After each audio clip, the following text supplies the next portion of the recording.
जो investigation officer है इस मामले का, राम सेवक जी मोहननगर चौकी के इंचार्ज है, जब उनसे बार बार बात करी गई कि भाई वो खुलवाया जाए, तो वो साहब अब छुट्टी पर बता रहे हैं अपने आप को। पिछले 1 तारीख से, 1 या 2 तारीख से वो छुट्टी पर है। लेकिन अभी जानकारी मिली है, उसको मैं अपने तरफ पुख्ता नहीं कर सकता, लेकिन जानकारी मिली कि परसों उन्होंने कहीं आग लगे वहाँ पर कपड़े बांटे हैं। तो अगर राम सेवक जी यहाँ पर हैं और छुट्टी होने का बहाना कर रहे हैं, तो उसका मतलब सीधा सीधा सा है कि वो अपराधियों को बचाने की पूरी कोशिश कर रहे हैं। अगर एक आईओ, हमने सीओ साहब से भी बात करी, सीओ साहिबा जो साहिबाद एरिया की, उनसे बात करी। उन्होंने कहा कि आईओ छुट्टी पर गए हुए हैं। मैंने कहा कि मैडम अगर वो छुट्टी पर गए 1 महीने तक नहीं आए तो क्या 1 महीने तक केस पेंडिंग रहेगा? इस इंसान का व्यवसाय भी बंद रहेगा। हम चोरी का सामान बता रहे हैं, वो भी बरामद नहीं होगा। कह रहे नहीं, ऐसा नहीं हो सकता। मैं कहा तो आप आईओ बदल दीजिए। ना तो वो आईओ बदल रहे हैं, आईओ यहाँ पर उसको छुट्टी पर बता रहे हैं। तो पूरी जो मिलीजुली है इनकी जो प्रक्रिया चल रही है, खिचड़ी बनाई हुई है इन लोगों ने, और निश्चित तौर पर लोकल पुलिस इसके अंदर शामिल है, तभी उस चीज़ को बचाने की कोशिश करी जा रही है।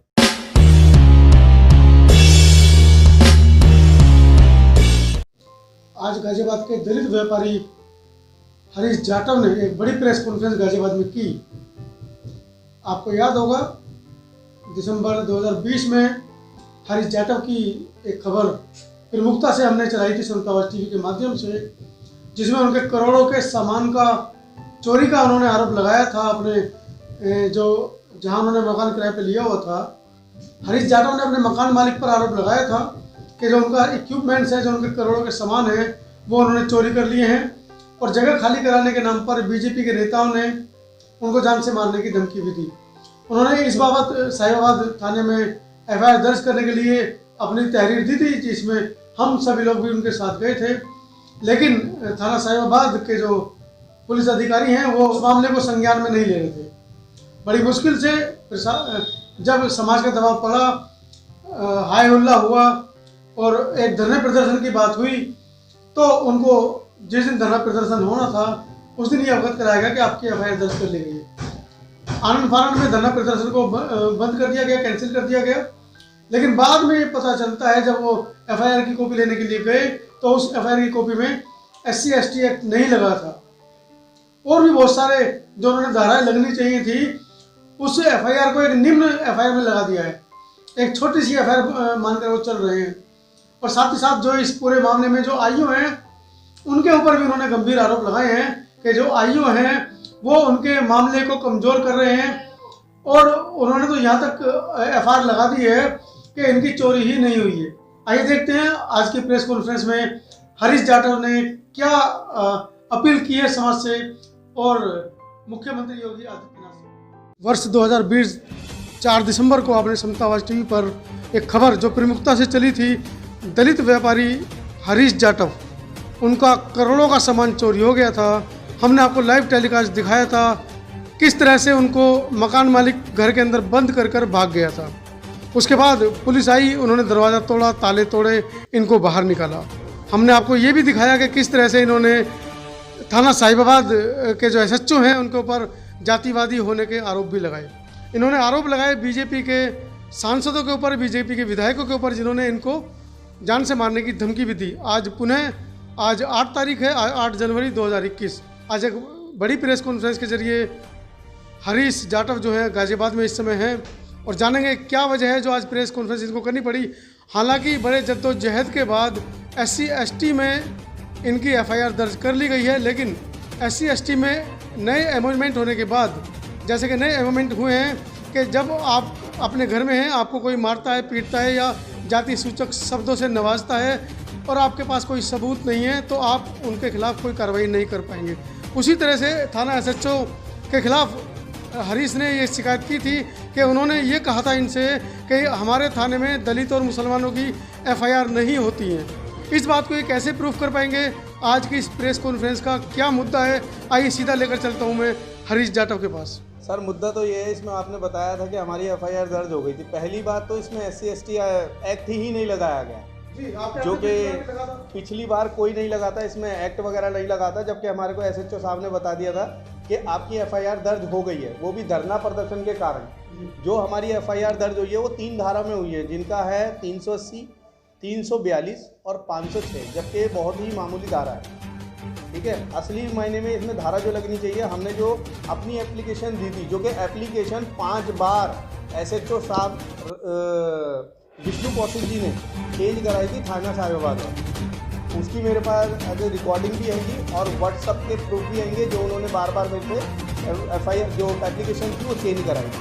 जो हमने पहले एप्लीकेशन दी थी उस एप्लीकेशनों के आधार पर जो उस पर धारा लगनी चाहिए थी, जबकि उनको बंधक बना के 3 घंटे तक रखा गया था, जो कि आपने पहले ही दिन कवरेज किया था जब 4/12/2020 को आप आए।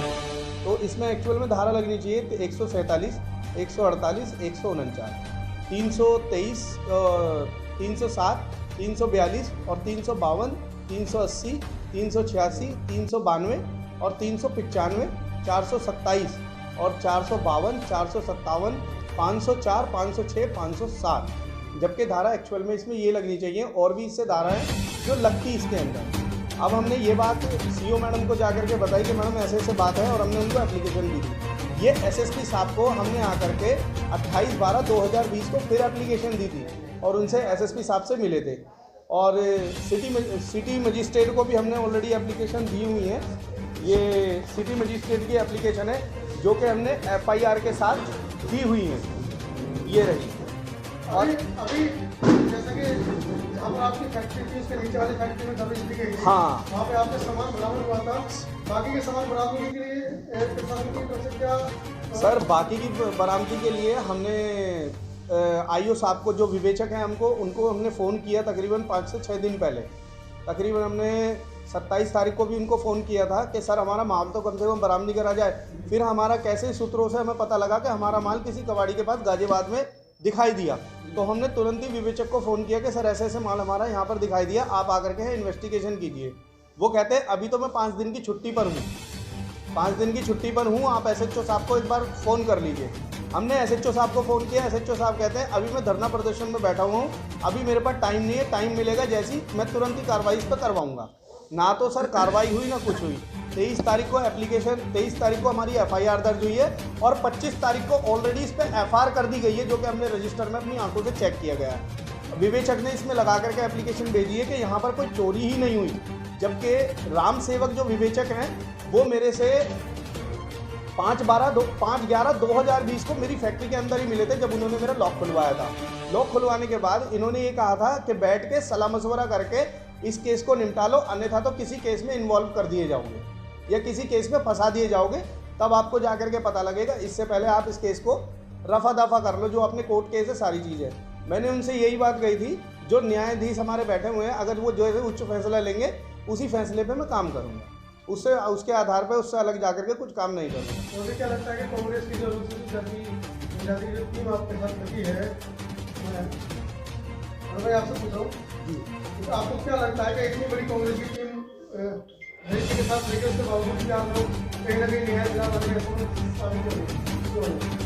देखिए ये जो सरकार है, योगी सरकार या मोदी सरकार, बेसिकली यूपी में तो योगी सरकार की बात करूँगा। यहाँ भैया एक लड़की को भी अगर बलात्कार करके मार दिया जाता ना बेरहमी से, उसको भी प्रशासन रातों रात बना देता है और ये कहता है कि इसका बलात्कार ही नहीं हुआ। अब उसकी जब CBI रिपोर्ट है तब जाकर तो उनको मानना पड़ा कि उस लड़की के साथ दुष्कर्म हुआ था। तो ये सरकार चोरी की एक दलित की रिपोर्ट कैसे लिख देगी आराम से। दलित की रिपोर्ट लिखने के लिए भी प्रेशर बनाया गया। जब हमने धरने प्रदर्शन की बात करी तब जाकर तो FIR दर्ज करी, वो भी भैया ने बताया कि बहुत छोटी धाराओं में। हमको भी पता है जल्दी से कार्रवाई नहीं करेंगे क्योंकि दलित और मुस्लिम का तो विरोधी है ये सरकार बिल्कुल, लेकिन मैं सरकार से एक क्लियर कर देना चाहता हूँ आप चैनल के माध्यम से कि कार्रवाई तो करनी पड़ेगी और सही कार्रवाई करनी पड़ेगी। संवैधानिक तौर पर ही ये देश चलेगा, ये राज्य चलेगा।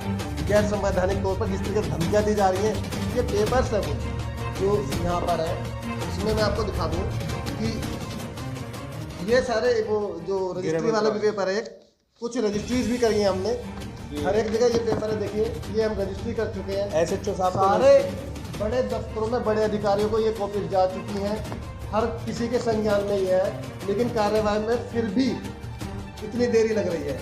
तो जहाँ तक बात हमारी कमेटी की आ रही है, हमारे विभाग की आ रही है, तो हम हर तरीके से साथ तो हैं ही, लेकिन सबसे बड़ी बात है कि न्याय की लड़ाई के साथ है। अगर न्याय नहीं मिलता है तो मैं जिलाध्यक्ष के तौर पर ये क्लियर कर दूं कि यहाँ SSP ऑफिस के सामने एक विशाल धरना होगा और वो लगातार तब तक चलेगा जब तक पीड़ित को न्याय नहीं मिल जाता है।